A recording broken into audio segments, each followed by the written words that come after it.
Once upon a time, there lived a galactic princess named... Well, in truth, she's had many names. In fact, once upon a time is an inaccurate description. She still lives. She is an eternal being, living in an infinite universe. To her absolute delight, it is, always has been, and ever shall be the very nature and purpose of her existence, to shapeshift and move from form to form, to travel through time, which is always now, tasting, sampling, experiencing, and even creating from scratch with her very own powers of love, desire, and will, the endlessly varied, ever-expanding stuff of the universe. She once spent 5 billion years as a star. For you, it's actually impossible to imagine what that experience was like. The closest words to approximate this indescribable phenomenon are power, energy, coursing, pulsing, flowing, bursting, vibrating, humming, singing. The expression limitless abundance falls helplessly short of the truth of the bounteousness of essential conscious energy, the very substance of existence. It was ecstasy, ongoing, ever evolving into more and more perfect bliss.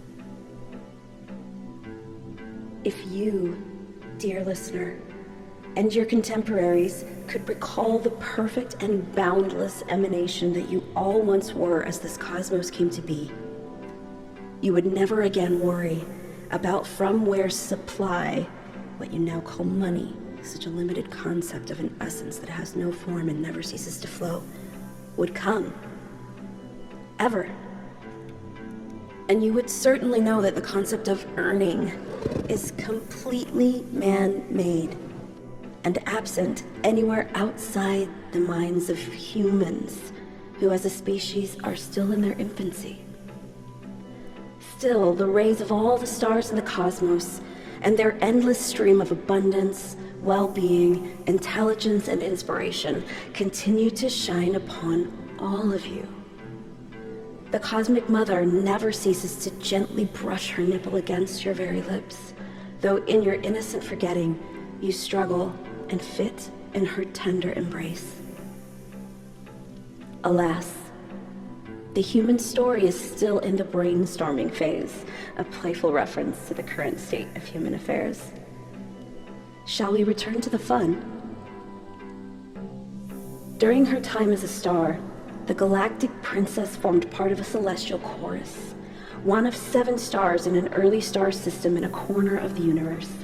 Their job, if you could call it that, are jobs allowed to be unreasonably fun, was to spread light far and wide. This light was embedded with intentions, thought forms, and seeds of consciousness that would hold possibilities for the nearby developing solar systems, planets, and life forms. These new creations would interpret this light and energy through their physical vibrational apparatuses, particles, cell membranes, brain, nervous system, skin, eyes, ears, nose, tongue, sex organs, and especially their emotions. There was no limit to the variations of interpretation and expression that these more condensed, incarnated, if you will, forms of source energy would produce as they received, digested, and created with these basic primordial components. And that was what made it all so delicious. This never-ending game called creation. This particular system of 7 stars had been transmitting, specifically, the frequencies necessary for the formation of structures of sacred geometry, atoms, molecules, DNA, solar systems, galaxies,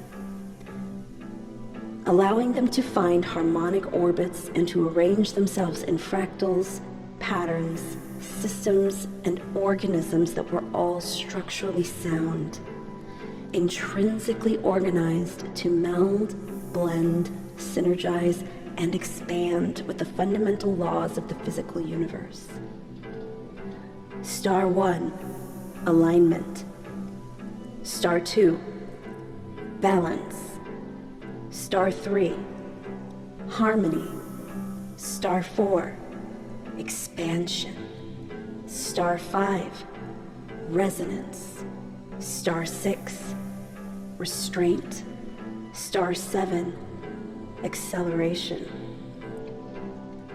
Each star was a perfect physical expression of an intensely and consistently held thought, focused and transmitted in its purest form.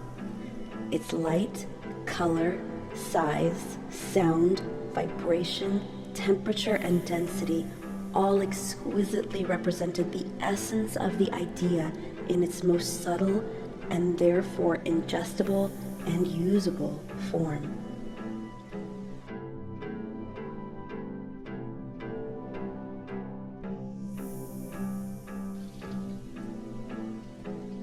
Once their corner of the galaxy had been nourished and bathed with the seeds of these very important, life-giving, and utterly exhilarating subtle energy thought forms, the star system had self-destructed. In a breathtaking dance of supernovae and colliding stars, their spectacular end culminated in the formation of an absolutely astonishing, but completely ordinary, paradox and mystery are friends of the infinite, supermassive black hole.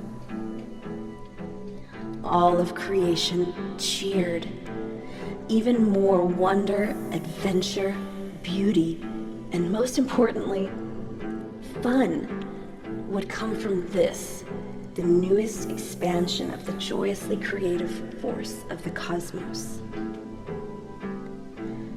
The experience of self-destruction at such a cosmic scale, you may prefer to think of this as a suicide of sorts, was, if it could be described in terms that you can relate to, akin to the wildest, most thrilling roller coaster ride, synchronized to the most exquisite and soul-stirring music, while celebrating with everyone you have ever loved, who are all simultaneously high on the beauty of life. This massive and destructive act of recreation, fun, reached a climax in the sweetest feeling of release and satisfaction, followed by a profound quiet and stillness. The feeling of rest after what could easily be described as an eternity of high-octave energy transmission was utterly orgasmic. Her existence as a star had been effortless. The pure, raw creative power was self-generating, self-renewing, and honestly, quite intoxicating. Nonetheless, the movement into this new experience of almost nothingness was delicious. She savored it. And in the quiet black of deep space, the newly formed black hole began its eternal task of gathering.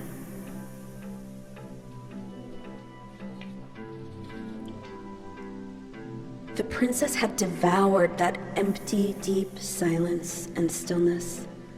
It was like a nap, only it lasted an eon. Maybe it was 2. It can be difficult to remember these things, but no matter.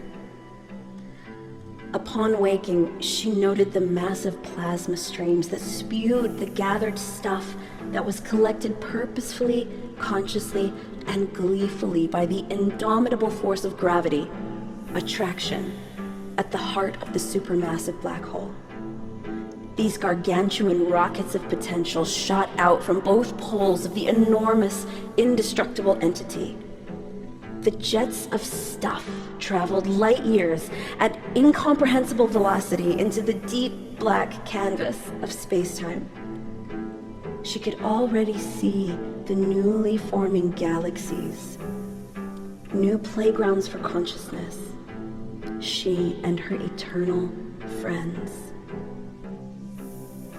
If she had had skin and could have gotten goosebumps, the good kind that make you feel exhilarated to be and excited for the delightful surprises to come, she would have gotten them in that moment as she beheld creation ever renewing itself.